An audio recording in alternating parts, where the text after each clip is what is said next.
Bienvenue, c'est Pop-Up, l'émission qui vous parle de culture sans se prendre au sérieux et qui vous aide à bien débuter le week-end. Aujourd'hui, dans Pop-Up, un maître kung-fu coiffé comme une star de heavy metal, un sculpteur barbu, pilier de l'histoire de l'art, un retour vers le futur où de grands enfants naviguent entre gremlins et cahiers de coloriage, le premier cercle de l'humoriste, acteur et producteur Jamel Debbouze, les dingueries de l'hebdomito et notre nouvelle rubrique Lollipop. Pop-Up, saison 1, épisode 12, c'est parti. Retrouvez-nous pour commenter cette émission en direct et pour les replays sur les réseaux sociaux avec tous nos comptes officiels et le mot dièse Pop-Up. Notre icône de la semaine, c'était le roi des cours de récré dans les années 80 et 90, quand tout le monde se prenait pour un super guerrier lanceur de Kamehameha.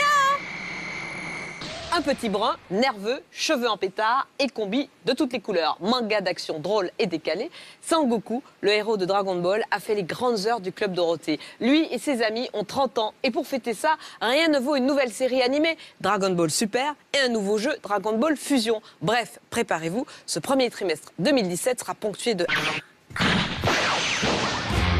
Aujourd'hui, notre stagiaire s'intéresse à un immense sculpteur dont l'œuvre marque un tournant dans l'histoire mondiale de l'art. Un indice est actuellement caché dans l'écran. Vous avez trouvé? Auguste Rodin, évidemment.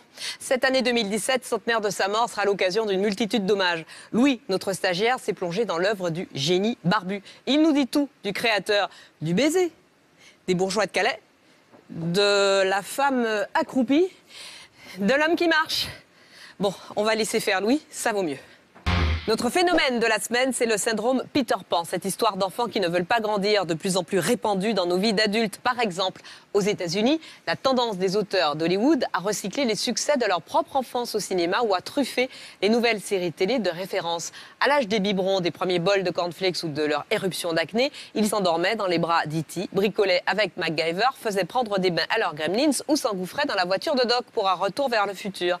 Aujourd'hui, ils sont aux manettes dans les studios et cela se voit.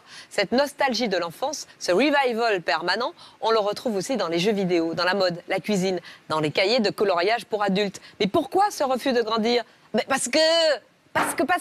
Vous avez lézardé, traînaillé, bullé sur votre canapé sans rien entraver, des rendez-vous culturels, pas d'angoisse. L'hebdomito est là, on l'a créé pour vous aider.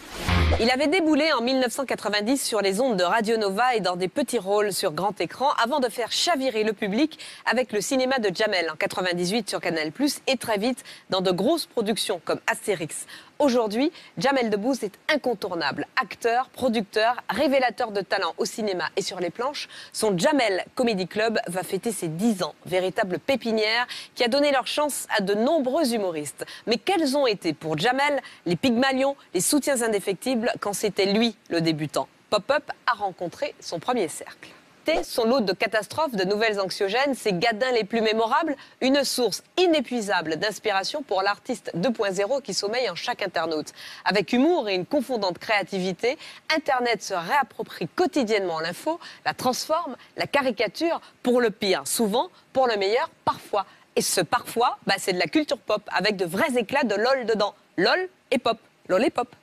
Mon cœur fait boum pour Jeu de miroir de Eugène Ovidio Kirovici aux éditions Les Escales. Un vrai bon polar, idéal pour un week-end hivernal au coin du feu ou collé au radiateur. Un professeur d'université charismatique assassiné, un étudiant manipulé aux allures de coupable idéal, une mystérieuse petite amie, un manuscrit inachevé ouvrant sur une enquête menant le lecteur de fausses pistes en rebondissement. Le livre a été traduit dans près d'une quarantaine de pays. Il arrive en France, ne le ratez pas.